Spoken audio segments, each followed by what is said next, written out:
Okay, it's 8 o'clock. I'm starting. Okay.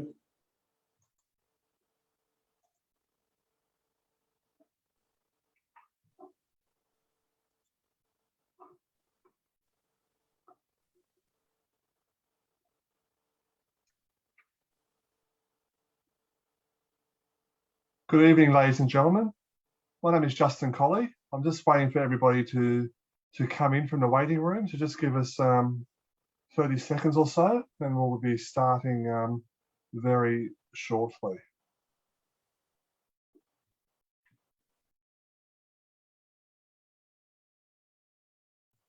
Thank you. I can see a lot of people coming in now, so thank you. I can see somebody's already got their hand up. If you want to drop that question into the chat box, I'm more than happy to answer. So thank you as you all come in. My name is, as I said, my name is Justin Colley. I'm the Business Development Manager from Australian Catholic Super. Presenting with me tonight is Advic Christian. Advic is one of our financial planners based here in Sydney. Now, we've had a few hiccups in planning for tonight's webinar. This was supposed to be done by one of my colleagues over in WA, but all our systems appear to be down at the moment. So if we do lose you, we do apologise. So our colleagues who are supposed to be presenting in Perth and also Brisbane haven't been able to join us tonight. So we're not too sure whether it's their own work network or a Microsoft, because Advic is also had issues getting in, but he's actually using his iPad to present tonight. So hopefully we have no issues. If you do lose us or we get cut off, we do apologise, and we will send you a link tomorrow of a recorded one, which we did earlier this week. But all going to plan, we are going to try and push through with tonight's webinar. If you've got any questions, please don't hesitate to ask them. You can put them in the chat box and also the Q&A, which is at the bottom of your screen. And please, if you see me looking sideways, I've actually got a few screens here, and usually I've got somebody else doing that, but I'll be watching multiple screens to make sure questions and people are coming in okay, and we've still got connection. So I'm not distracted, but I am just looking at other screens if you see me looking away from the screen. So I do apologise if you think I am distracted there. So Vivek, I'm just going to start with a welcome to country. So I would like to acknowledge the traditional custodians of the land on which I work and live, and recognise their continuing connection to land, water and community. I pay respect to elders past, present and emerging. I'd also disclaim, before we start any of our webinars and seminars, Vivek and I and all our regional managers always start off with a disclaimer. Essentially, everything that we talk about tonight is of general nature. We're not taking into account anybody's personal circumstances. Should you want personal advice, it takes into account your own own accounts. We suggest you contact a licensed financial planner, such as Advic. And we've got financial planners in our Sydney office, Brisbane, and Perth offices. They also travel around and do remote appointments in our offices in Port Macquarie, Canberra, Townsville, and also modern technology now with Zoom and Teams and so on. So Vivek, good evening, and thank you for joining us, and hopefully we get through this without any more difficulties. So Vivek, when you see clients, many of them have different sort of goals when it comes to retiring, whether it be travel or so on. Did you just want to talk about what your members talk to you about when they come to see you for advice on their retirement goals? Yeah, so generally speaking, when they come in is when they've started thinking about retirement. So not all of their goals and objectives are really set in concrete then. They're probably collecting information as much. But what we try to do in that first meeting, and perhaps in some of the homework that we give you to do before it, is to think through what your goals are. What does retirement mean to you? Does it mean spending more time with the family? Does it spend doing a lot of travel? All of these, of course, have implications on budgeting and time and planning for making sure that the right amounts of money are available to you at the right time and setting up your funds in the best possible way. So this initial discussion is an important one to sort of tease out what you see as your retirement, which is then the goals that we will work towards helping you achieve. Great, thanks, Advic. And we often get asked, how much do you need in retirement and how much should I have and what sort of budget will I need? ASFO, which is the Association of Superannuation Funds of Australia, work out what you need for a modest lifestyle and a comfortable lifestyle and compare that to the age pension. Advic, did you want to go through those amounts and what's made up of that, please? Yeah, and I must say that this is probably the single biggest asked or unasked questions in our members' minds when they come to think of retirement. How much do I need? Will my money last long enough? When can I retire? And my usual answer to that is, well, how long is a piece of string? Because obviously it depends. It depends on how much you want to be spending in retirement. It depends on what all of your other plans are in terms of travel and other obligations that you may have for your children, grandchildren, all of that. So the only sort of impartial information that is available is by this survey done by ASFA. It's updated every quarter. You can find it on the internet by Googling ASFA retirement standard because it changes. And the figures that they've come up with is that for a comfortable retirement, a single person needs just under $46,000 and a couple needs just under $65,000 a year. They also go into a bit of detail as to what comfortable means. So there's actually a budget behind each of these. That's just a summary. And you can see here that in the comfortable and the budget boxes, they've got all these things that they're comparing. You'll notice that it has to do with things like private health cover, for example, or what sort of meals and entertainment that you are going to enjoy.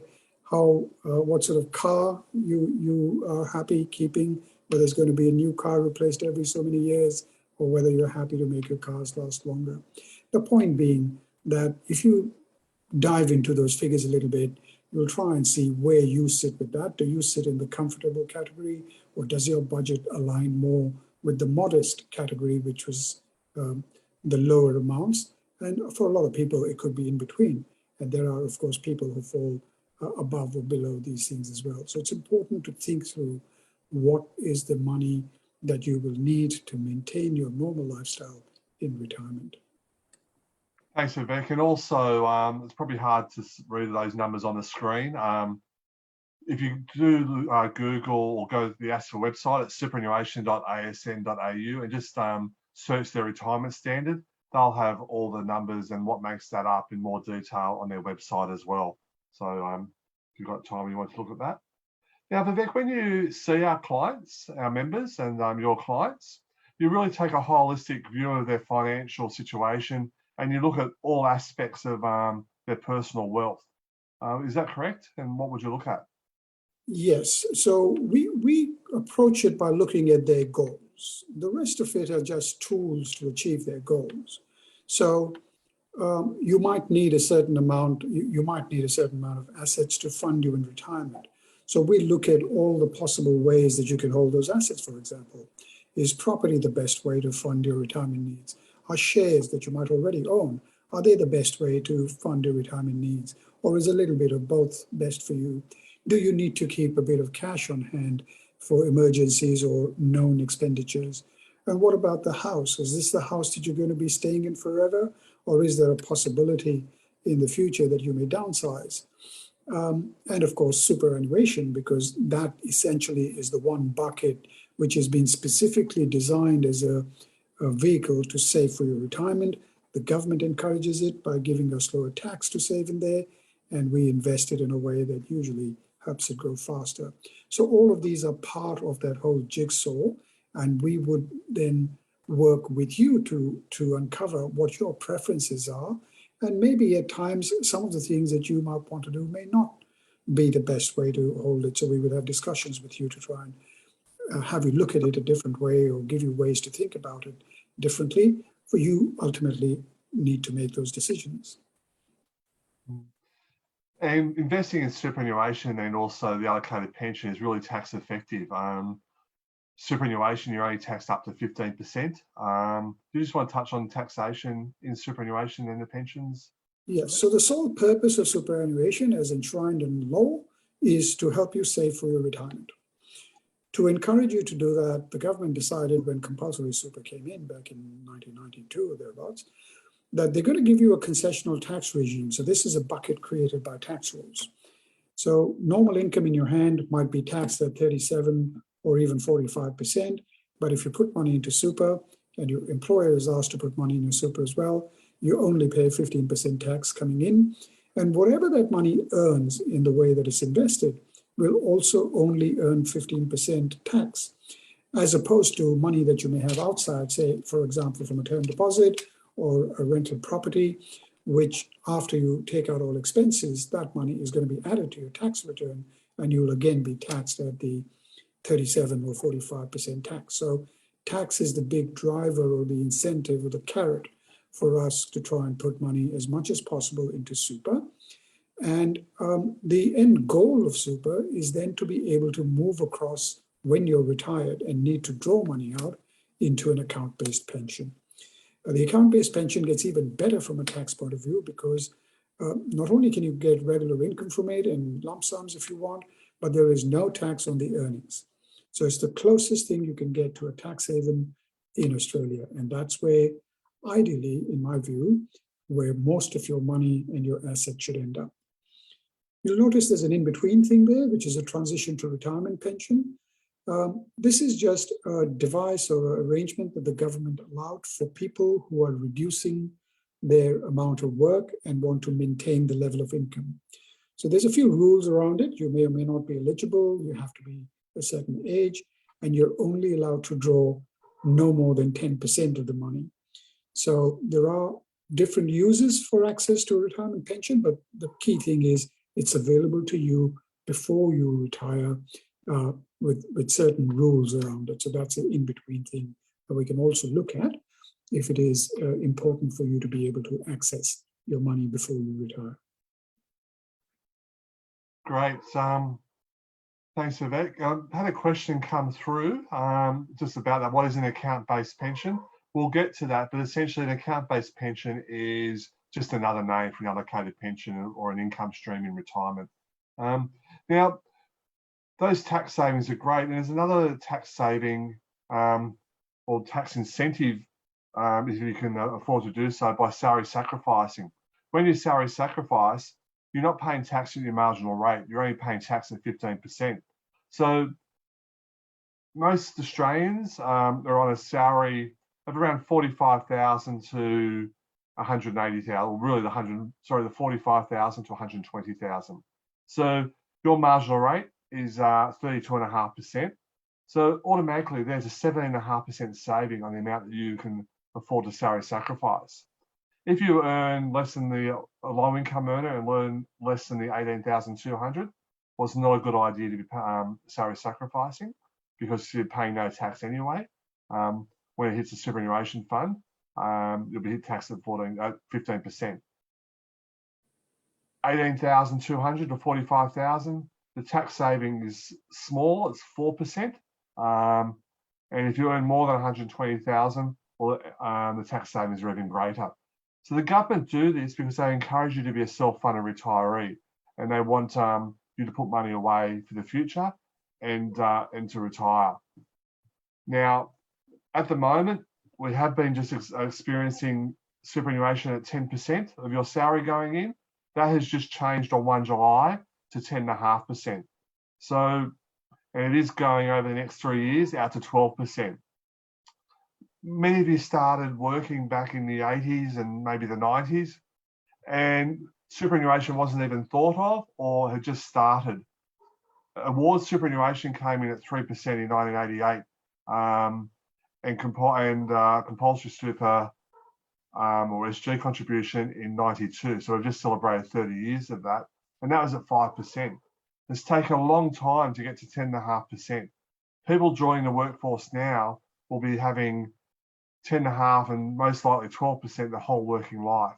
So there's a lot of catch up for you to do to put extra money in if you can afford to do so. So that's why those salary sacrifice incentives are good. But Vivek, I've got an example here of a salary sacrifice example of somebody earning $100,000. Would you be able to go through that, please?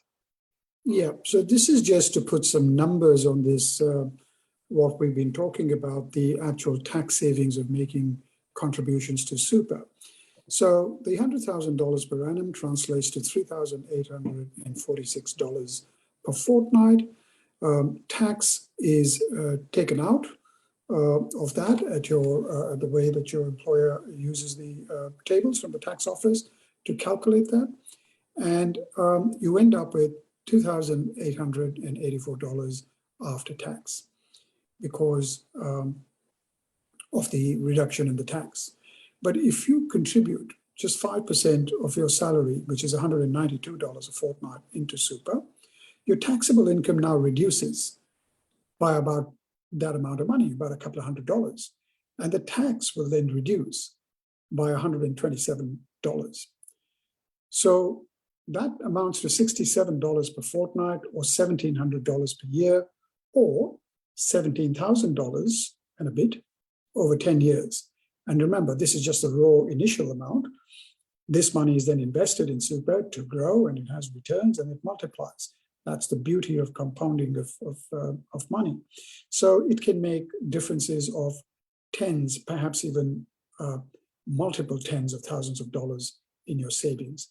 Now, everybody wants to pay their fair share of tax, but you only want to pay as much as is necessary. And if there are opportunities for you to claw back some of the tax and keep it for your retirement savings, of course you'd like to make use of that. It's perfectly legal, and it's there for you to make use of with a little bit of planning and a little bit of guidance that we are happy to provide, of course. Thanks, Vivek. There are limits on how much you can put into superannuation. So there is what is called a concessional contribution limit, and that limit is $27,500. Now that is made up of your employer 10.5% now, as well as any salary sacrifice contributions that you make, any employer additional contributions that go in, as well as any deductible contributions that you put in. So that can't go more than $27,500. Those amounts, when they go in, are taxed at that 15%. There are another type of contribution, Vivek, and this has just changed the rules around this, called the non-concessional contribution. And the rules around that have changed as of 1 July. Did you just want to explain what the non-concessional contribution is and the rules around that, please, Vivek? So as I explained to my members who come to see me, there are two pipes to bring money into super. There's the concessional contribution pipe, which has got a limit of $27,500, as we just saw. There's also been a slight change in the rules for that, in that you can claw back unused amounts from previous years and put it in as well, if it makes sense to do so. But the other pipe is one where you don't get a tax concession per se, but you can bring in bigger sums of money. So this is money that you have in your bank. It might have come from savings you've had, or an inheritance, or the sale of a property, or the lotto for that matter. And you're allowed to put in $110,000 every year. But on top of that, if you haven't put any money prior to that, you're also allowed to bring forward the next 2 years worth of this allowance and put all $330,000 that you would have been allowed to put in over 3 years in one go now, and then not be able to do anything for the next 2 years. Now, the thing about this rule was that it was meant to be for people who were still working.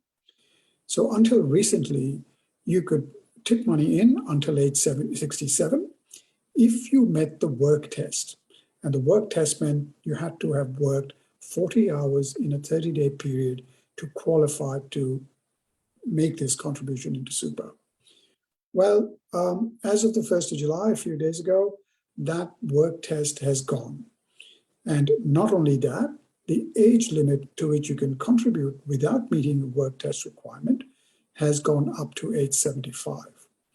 So that now opens up a significantly big pipeline for you to bring in accumulated savings, the proceeds from a sale of a property, or the proceeds from the sale of your house, for example, if you're downsizing or cross-sizing, into super.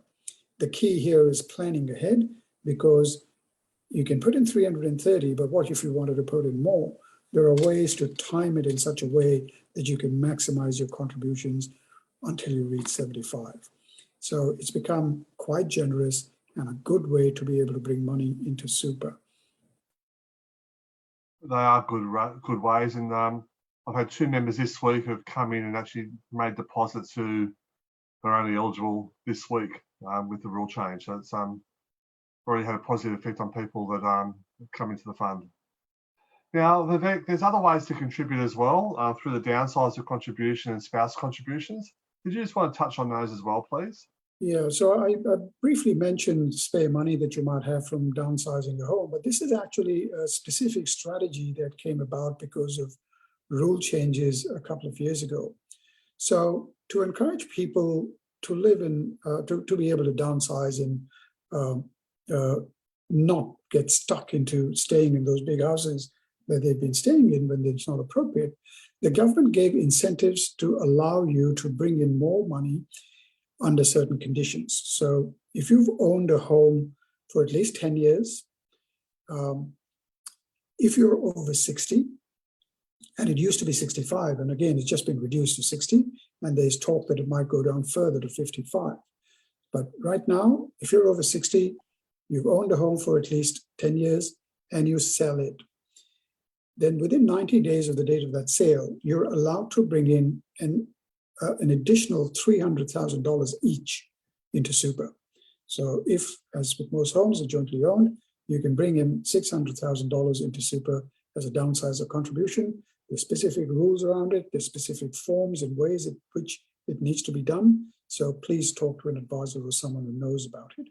But these downsizer contributions are above and beyond any other contributions that you're allowed to do, including some of those lifetime caps that are there in terms of the maximum amount of money you're allowed to bring in. So it's a really flexible and open-ended tool to bring money into super. The trigger has to be the sale of a home, but the amount that you bring in doesn't necessarily have to be directly connected with how much you got from it.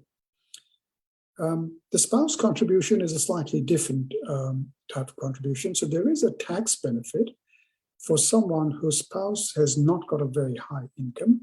There's a lower threshold and an upper threshold. And if your spouse has an income below that lower threshold and you contribute up to $3,000 to her super, you will get a tax offset of up to $540 in that year. So it'll directly reduce the amount of tax that you pay by $540 as a maximum. And how much you get as a reduction or offset depends A, on what your partner's income is, and B, on how much you put in. So I was talking about the maximum. The maximum is 18% of that $3,000 maximum that you can put in, and you get $540 back in tax for that. And the other way, which is technically not a way to contribute because it's money that's already contributed into another super fund, is to just bring together your different super accounts and consolidate them into one. Obvious benefits being savings in fees, simplicity in managing it, but there are considerations you need to keep in mind. In particular, there might be insurance in some of the funds that you don't want to lose, so you don't want to close them. But that's another way that you can collect all your super in one efficient basket and thereby pay lower fees and have a simple overview of your whole superannuation. Thanks, Vivek. And the consolidation is made a lot easier these days too. If you do decide to do it, in those concerns that you might have with insurance and things like that, and all that they aren't a concern for you, you can do it now through the ATO Smart Gov app. Sorry, the MyGov app with the ATO section there, and just a matter of clicking a couple of buttons, and then it will happen for you. Now, when can you get your access to superannuation? Often get asked this question. People aged under 60, you can get access to superannuation once you genuinely retire. So really, at the moment, it's only people who are 58 and 59 can get access to super when you genuinely retire. You have to be born before 30th of June 1964 and after 1 July 1962. People aged 60 and over, you can get access to your superannuation, 60 and 64, you can get access to your superannuation once you leave your employer. That's the condition of release to get access to your super. Now, a little caveat on that. I'm not too sure. We've got a lot of members from all around Australia here. Vivek and I are based in Sydney, but what I would say there is you can't go from one school in the Sydney diocese to another school in the Sydney diocese. It has to be a new employer. If you went to the Broken Bay diocese or moved interstate to Perth or Queensland, that's a new employer. That's a condition of release to get access. People who get take their superannuation out though, after the age of 60, take their money out tax-free. And then once you turn 65, you can get access to your superannuation whether you're working or not. If you take your superannuation out before the age of 60, there are some tax implications to consider. And that's when your advisor would tell you the best amount there, because there is a tax-free amount. I think it's around just over 210,000, but advisors are best bet to give you advice on that. And then the amounts above that are taxed. But the magical age is 60 to get that tax-free. Now, how can you access that? Once you qualify, how can you access that, Vivek? So a new term here, the income stream, which is actually the same as the account-based pension or retirement income stream or allocated pension, same thing. So you can bring your money across into an income stream product. And as I had explained earlier in this piece, the benefit of that is that you get into a place that is completely tax-free for you. So it's worthwhile for you to do that. But once it's in an income stream product, not only can you set it up to pay you a regular amount like a replacement income every fortnight or every month, but you can also take out lump sums as and when you want. So once you meet the conditions of release, as they're called, what Justin just went through, so you're retired and over 60 or you're 65 and over, there are no upper limits to how much you can take out. Not that you should dive in and take out as much as you can, but there are no limits. So it's a matter of setting it up to give you the replacement income that you need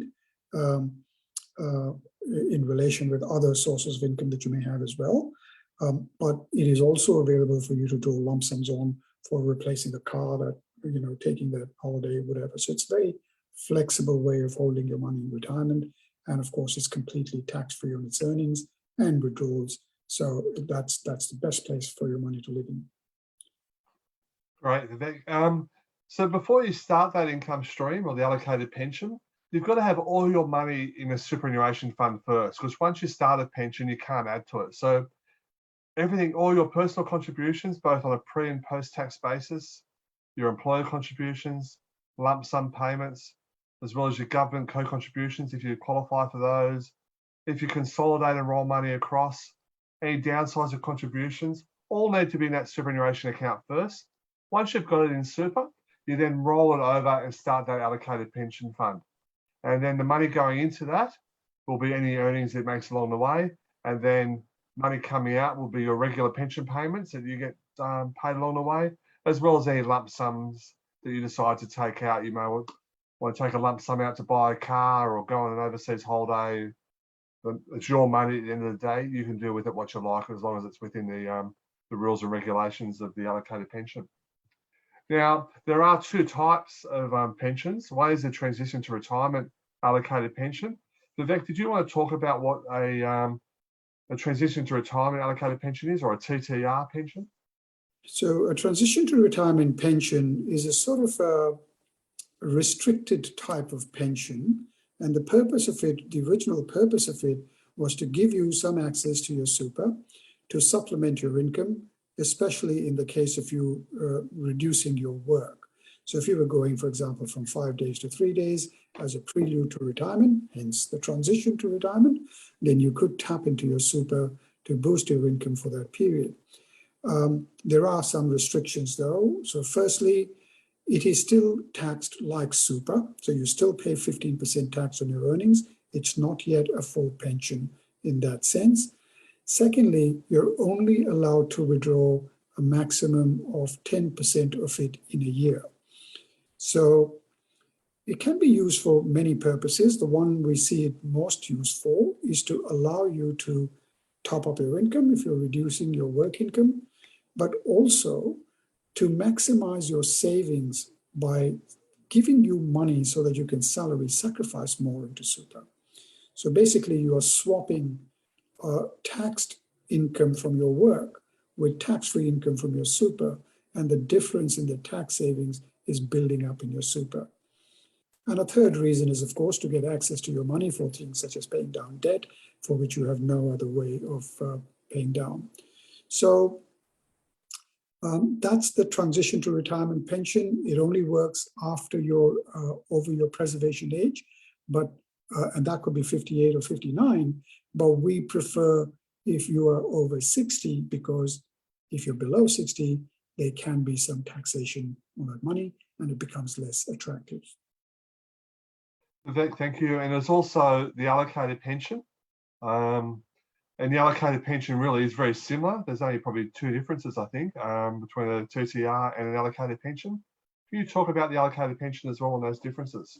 Yeah, so the allocated pension is your end goal in the superannuation world, at least.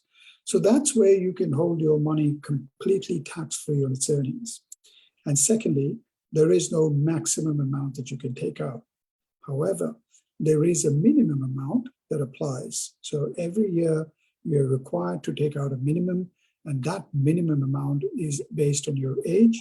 So for example, for people between the age of 55 to 64, you have to take out 4% of the money in the year, whether it's taken out fortnightly, monthly, annually, or whatever, that has to come out. And it increases every 10 years or so. So when you go from age 65 to 74, it then becomes 5% and 6% and so on. The idea is this is money for your retirement. It needs to be used up, and the government doesn't want you holding it in this tax-free place for much longer than to fund your income needs. The percentage amount that you're required to withdraw has temporarily been reduced by half. So for the people who are required to take out 5%, those between 64 and 75, for example, they can, between 65 and 74, they only need to take out half of that, so 2.5%. And this was done as a response to COVID, where the government felt that people who are being forced to take out more than they need to should be given some respite, and they reduced the amount. So that reduction was supposed to end on 30th of June, just passed, but it's been extended for another year. So for this financial year as well, you can take out just half of the amount that you're required to and be okay with that. But it will revert back to the full rates from July of next year. Thanks, Vivek. So members may also be eligible for an age pension, as well as getting an income stream, and that would all depend on your eligibility. So when you look at the age pension, the first thing is obviously your age. If you qualify, you need to be an Australian resident. You need to meet an assets test and an incomes test, which Vivek will go through in a moment, as well as then you'll get the payment rates, which again we'll touch on as well, what they are. But the age pension is going out to 67. So from July next year, it'll be 67. It's currently 66 and a half is the qualifying age for the age pension. It was, I remember many years ago, it was 60 then for females and 65 for men, then to 63 and 65, then 65 for all, and now we're going out to 67. So you may be able to supplement what you get through your allocated pension and your retirement savings with the age pension. and you may be eligible as you get older, depending on what your incomes and assets tests are. So first is the assets test for a single person. Did you want to touch on that, please?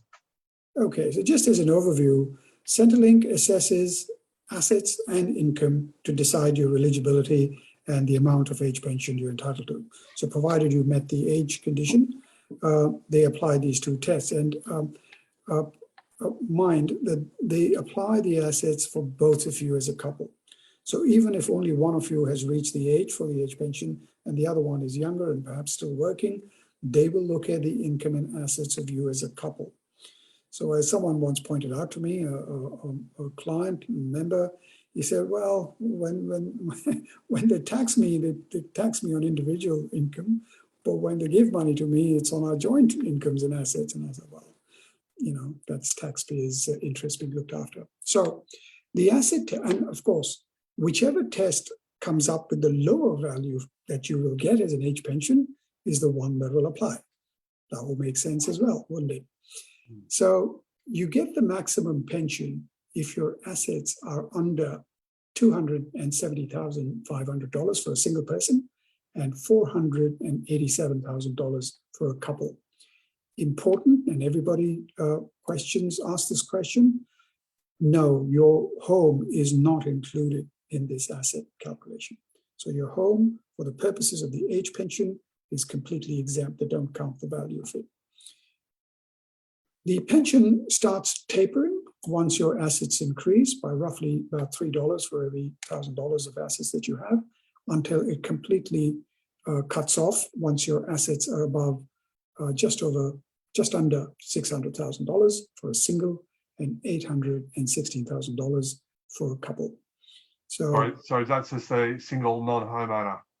Yeah, these are non-homeowners. Yeah. So we have the single homeowner and the single non-homeowner. Sorry, I got my numbers all mixed up here. Yeah.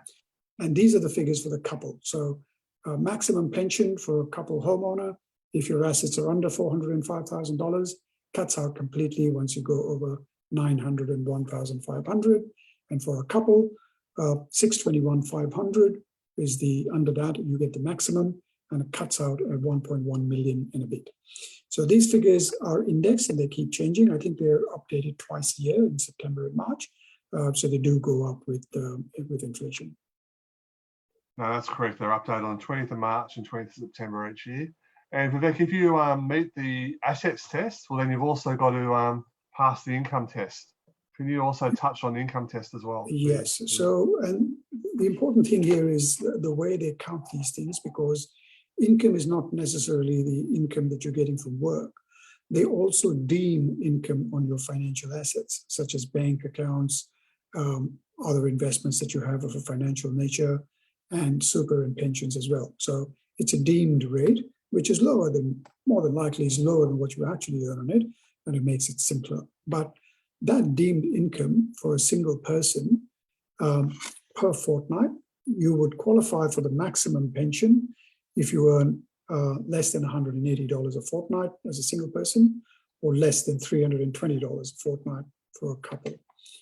And it cuts out for a single person when your income goes above $2,155 a fortnight and $3,298 a fortnight for a couple.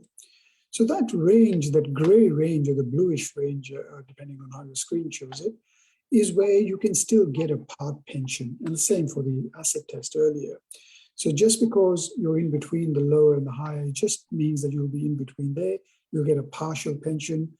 And if your income reduces or changes, and similarly, if your assets reduce or change in the future, you will be eligible for that higher pension. It's not calculated once and then set in stone. It can be revised every time that your circumstances change. Thanks, Vivek. I guess a question we always get asked around this point in time, and I'm just having trouble with our questions at the moment, so I'll just ask this one, is does your superannuation count to the assets test and also the income that you receive from the super? The simple answer to that is yes. So it counts as an asset, and for income, it's deemed to have an income. But there's one important exception here. When money is held in a superannuation fund as opposed to a pension fund in the account of a person who's not yet age pension age, then it is not counted as an asset. So this becomes useful for people, for couples who have an age gap between them. So your partner may be hitting age pension age, let's say 66 and a half this year, but you may be 6 years younger at 60. If you keep most of your assets in your name in superannuation, that is not counted for your partner's asset test for his or her pension. So these are things that we look at automatically, and especially if a member says to us that one of their goals is to maximize their pension, we look at ways in which we can hold them in a more sheltered way, if you will, so that your outcomes for the income and asset test, there's not much you can do about the income, but for the asset test can give you a better outcome than you would have normally got. Thanks, Advic. And I'll just, I noticed people have come in late, and I will just let you know what happened at the start of tonight's webinar, because I can just see some issues with my computer. So if something does happen, I just want people to be aware. Vivek and I are having issues with the connection tonight. I wasn't supposed to be doing this webinar. My colleague in Perth was supposed to, and he couldn't get onto the network, and our colleagues in Brisbane as well couldn't. So Vivek is doing this from his iPad. I got called out to see if I could get access to my computer and helping out by presenting tonight, but I can see my computer is now doing funny things. So if we do cut off, we will send you a link to a previous webinar, but we are going to plow through, and I am having issues getting to the questions. So if you have asked a question tonight, Vivek and I probably won't get to it, and your local regional manager will call you tomorrow or Friday to answer that question. So we will continue, Vivek, but just to give people an update of where we're at. So some of you may have been expecting to see Ray Smith present tonight, who was advertised to be doing this with Vivek. But Vivek, you've spoken about the incomes test and the age pension. So if they do qualify for that,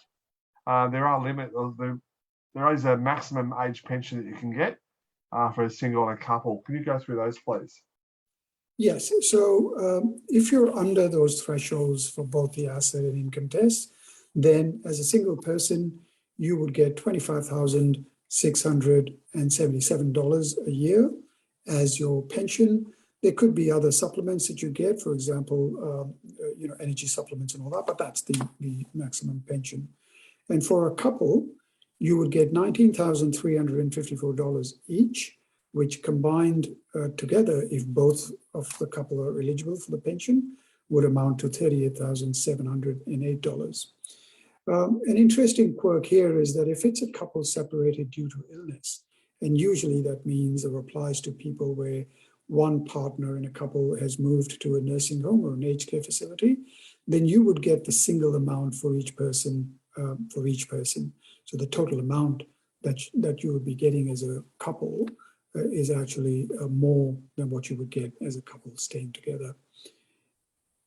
Thanks, Vivek. And if members don't qualify for the age pension, you may qualify for what is called the Commonwealth Seniors Healthcare Card. It's really designed for people, I guess, who are asset rich but income or cash poor. Vivek, did you just want to touch on that, please? Yes, so we would almost automatically look for other benefits that you might be entitled to if you're not eligible for the age pension. So the eligibility for the Commonwealth Seniors Healthcare Card, the age requirement is the same. You've got to be over 66 and a half or soon to be 67, and you have not qualified for the age pension. So then you could possibly qualify for the Seniors Healthcare Card. And the reason is that the Seniors Healthcare Card has got no assets test, and it has got quite a high income that it allows on the income test. And not only is it, they only count taxable income. So if you have sources of tax-free income, like some people have some of the old state pensions and the like, they don't actually count for the Seniors Healthcare Card. So it's a much more higher threshold, and most people who don't qualify for the pension could apply for and get the Seniors Healthcare Card. the main benefit of this healthcare card is that, like pensioners, you get your medications, your prescription medications, at the maximum rate of $6 and something. I think it's $6.20 right now, rather than the $42 per script that you would pay for a full-priced medication on PBS. So it's useful to have, especially for people who have high bills for medications. Yeah, it's certainly very useful, and a lot of people do qualify for this, as you say. And those income limits are updated once a year on the 20th of September. And you may also qualify for lower utilities. You might get lower rates notices or different types of bills, transport in your locals in different states and so on. So lots of things to look out for.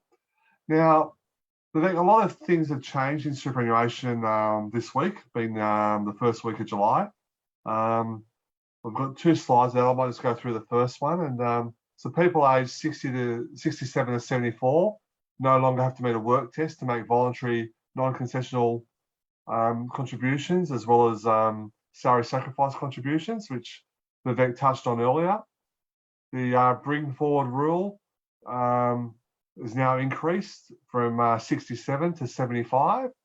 The minimum age for a drawdown contribution has reduced from 65 to 60, giving you more flexibility. And first home buyers can now save up to $50,000 through superannuation and deemed earnings to have a deposit for a home through the first home buyer scheme. Vivek, did you want to go through the other things that have changed, please? Yeah, and we've probably touched on some of these. Going from the bottom up, the superannuation guarantee rate is increasing to 10.5%, or has increased as of the 1st of July. Until now, companies were not, or employers were not obliged to pay super to anyone earning less than $450 a month. Well, that has been removed. So they are required to pay superannuation guarantee, even if the employee is earning less than $450 a month. So that brings in some super even for the lower paid workers. And finally, as we've touched on before, the pension payment minimums have been reduced, or the reduction has been extended for another year. So you're only required to take out half of what you were required to. And this will go on until the end of this financial year and revert back to the normal percentages come 1st July 2024 or 2023. Sorry. Great, thanks for that. I guess one important thing that you look at when you talk to members is their estate planning. Did you want to look at or talk about estate planning, please? Yes, so often overlooked, but really, really important, are these documents which set in place your preferences and intentions of what happens to your assets, either when you pass or if you're incapacitated. So obviously the will has got all the rules for how your estate is going to be dealt with. And an interesting point here is super can or cannot be part of your estate depending on how you nominate your beneficiaries. Super is one of those few assets that can pass directly to named beneficiaries and bypass your estate altogether. So it reaches the people you intended to reach much faster with fewer hassles. But if you nominate your will to be the beneficiary, then that will also form part of your estate. And your will is basically the document that sets out the rules for how your estate is going to be distributed. And obviously, it only comes into play once you've passed. The power of attorney is something that is used while you're still alive, but are not in a position to make decisions because of incapacity, physical or mental. And it's a really, really important document because it makes the life of people who are looking after you and around you much easier. It gives them authority to do things on your behalf and significant authority. So it's important to think through who you want that authority, whether it's going to be to a single person or joint persons, all of those things. And of course, the one that we will definitely help you with is nominating your beneficiaries so that your super funds go to the estate or the beneficiaries, the individuals that you want to go to. There are some rules around this. You can't just nominate any person. You can nominate your partner, you can nominate your estate, of course. You can nominate your children. And also you can nominate someone that you have an interdependent relationship with. The example often put is for a couple of spinsters who are living together and help each other out financially. So there are some rules around it. You certainly can't nominate your parents, for example, or your nephews and nieces. So we will help you think through this. We don't provide advice on the legal documents, of course, but we can give you referrals to partners that we use at no cost to you or no benefit to us. It's just a referral service for people that we trust and our members have used. Thanks, Advic. And how else can the planners assist members when they come and see you? So depending on what stage of life they're at, so if you're relatively young, we would try to get you to start saving for your retirement, because it's all about making you have as many options as possible in retirement. Of course, this is harder when you're younger, but because you have other demands on your finances. You have mortgages to pay, you have children to look after and educate, so your options may be limited, but we would still try to find ways to help you save for retirement. And it doesn't necessarily have to be in super, it could be through other means. When you're actually coming up to retirement, it's a question of looking at how to make sure that you're invested appropriately, in line with your risk profile and your propensity for risk, to make sure that any benefits you're entitled to are available to you in the way your money is structured, or just making sure that you apply for it, that your intentions are set out clearly with your estate planning documents, such as wills and beneficiary nominations. And of course, we can also advise on your non-super investments and strategies for that. So for people who've hit their limits of how much they can bring into super, or who prefer to invest some of their money outside of super, for example, to save for education expenses for their grandchildren, we can help you with those kind of investments as well. And of course, we generally look at you as a couple, unless you prefer to be dealt with individually, and of course for singles as well. Thanks, Advic. So if you would like to get more information from the fund, there are a number of ways that we can help you on 3 tiers of advice. One is general information. That's where I can help you. Other regional managers and business development managers at the fund, I can't even talk at the moment, business development managers at the fund, as well as our call centre staff. We can assist you with general information about your accounts and questions you may have about both your super and pension. We can assist you filling out forms, give you account balances, show you how your money is invested. But once you say, Justin, I'm really concerned about the markets now, should I put everything in cash? Or is now a good time to jump into shares? That's advice. So we would put you over to the advice team. And once you go to the advice team, there's 2 types of advice you can have. One is limited advice, and that is over the phone, and we'll look at single issue advice, such as superannuation contributions, salary sacrifice, I guess, for vet, talk about your investment options or insurance or the TTR. Did you want to talk about limited advice before they go to comprehensive? Yeah, so limited advice is an offering of the fund to our members, where you can access information and advice on 3 topics without any extra charge. So you're paying for this through the admin fees that you're paying on your accounts. So this can be set up. It's usually done over the phone, but we can also do Zoom, and we can look at the 3 topics, which are your contribution options, such as salary sacrifice, for example, your investment options, such as how to invest your money. Are you invested properly in line with your risk profile, for example? And third, your insurance coverage within the fund. So do you have enough? Do you need more? Should you, do you have more than you need? All of those sorts of questions. There is also the provision under limited advice to look at transition to retirement. There is a fee, however, for that one, a small fee, and I think it's $290.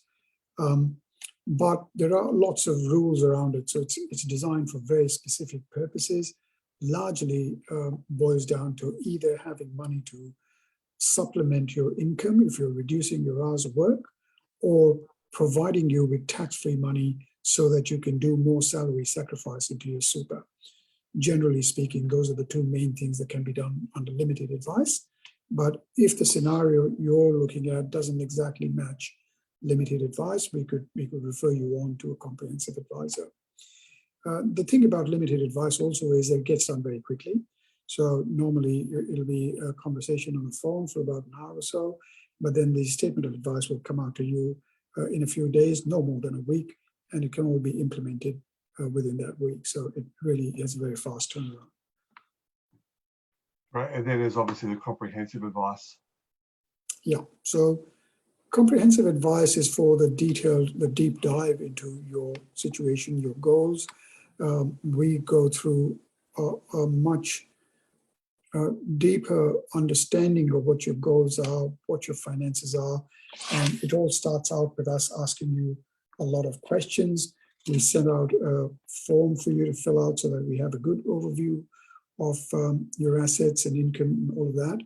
And then we also have a discussion about what your goals are, what your preferences are, what your trade-offs are in case the goals are not achievable. And those are fairly detailed discussions. It often takes an hour and a half, maybe 2 hours for the first meeting. There's no charge for that meeting unless you decide to then proceed to go and get advice with us. So at the end of that meeting, you could decide whether you're proceeding or not, and then we would go and do a statement of advice. I would say that the turnaround time for comprehensive advice is about 3 weeks, often 4 weeks in a busy period such as the end of the year, but it is a much deeper dive into your financial plans and usually ends up being very valuable around the time you're looking to retire, because there's lots of decisions you have to make and we can help you with. Thanks, Advic. Also encourage members to log on to our member portal and look at your superannuation account. There's many things you can do there. Obviously get your up-to-date balance, which is updated daily. You can make contributions through the portal, change any investment options you wish to change, work out how much insurance and also update insurance through there, nominate a non-binding beneficiary and much more. So I strongly recommend you to look at the portal if you haven't already registered to do so. And we've also got a smartphone app now too as well, so you can download that from the Android store or the Apple App Store. So what to do right now? First of all, go to the portal, look at your account balance, speak with your local regional manager to assist with any questions that you may have, talk to our financial advice team and book an appointment. You can book the appointment by going through the 1300 658 776. Now, our call centre is available from 8:30 a.m. to 7 p.m. Monday to Friday, and also 9 to 5 on a Saturday. There's also a lot more information on our website at catholicsuper.com.au, as well as emailing us as well at fundoffice@catholicsuper.com.au. And you can also follow us through our socials, through Twitter, Facebook and LinkedIn. And this webinar is being streamed through Facebook. So any questions that come in through Facebook will get answered through our social media team. Will get in contact with you there. We would normally go to questions here. And as I've mentioned before, we are having a lot of technical difficulties tonight, and we've done very well to get this far, Vivek. So I would like to thank you for presenting with me tonight, Vivek. It's been a good session. We've had a lot of people online. Sorry we haven't been able to get to your questions. I will be sending out a feedback survey later this evening, and there is a spot in there to put any questions. So please put questions there and we'll get back to you. If you've asked a question through the chat box or Q&A, your local regional manager will get back to you tomorrow or Friday to answer those questions. Sorry, we couldn't answer those live tonight. So Vivek, thank you. Thank you, Jason. Thank you. And I'm going to end the webinar now. So thanks a lot, everybody. Good evening. Good evening.